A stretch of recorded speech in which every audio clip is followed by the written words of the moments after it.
Hi guys, dito sa probinsya, hindi mo na kailangan ng magbayad ng inuming tubig or anything na tubig na kasi may libre nitong malinis pa Walang tao dun sa taas, wala talaga. Dito lang tinan mo. At naiinom ito.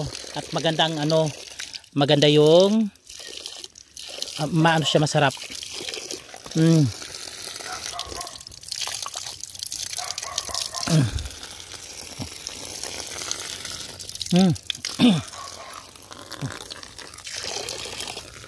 Naiinom siya guys.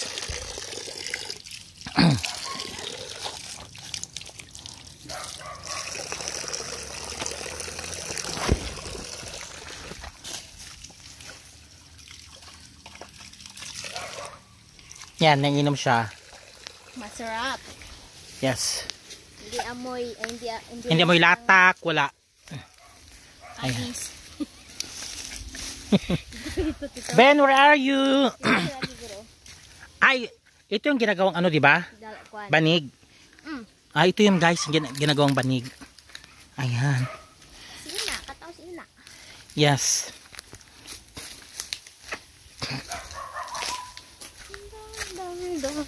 Look at that one. Ay, nako, ang cute-cute, diba? Yun, kapitbahay namin. Kapitbahay ng ka-farm namin. Yan ang probinsya, diba? may kanding, may kabayo, abais ganda. Ano pa yun? Sayang ito, hindi nila ginalaw, no? At may fish pond, may palayan, may maisan, may sagingan, may nyugan. Wow, ha? One stop shop. May kabibi, pato. May manok, may aso. Wow. May pa, may Yan, simpleng buhay. Hindi mo na kailangang punta ng hindi mo na kailangang nasa syudad ka makipagrampahan pa doon. Yes, magandang ambiance sa syudad.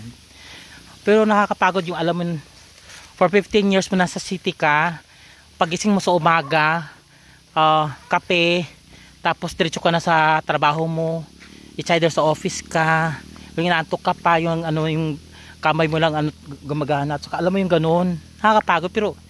Pero guys, aminin natin nung pag dito na kayo, nakaka-bored din minsan kasi puro puno. Kapag doon ka naman sa ibang bansa, nakaka-bored din kasi puro kayo puro kayo syudad. Isa pang naiinom ito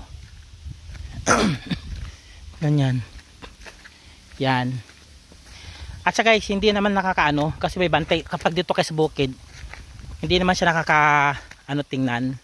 I mean, hindi naman siya nakakatakot kasi may mga as long as lang kayo ng yung mga sasamang tao, as long as may aso kayo, walang problema. Yun. Ito guys, nanginom din to. Yan. Okay guys, bye.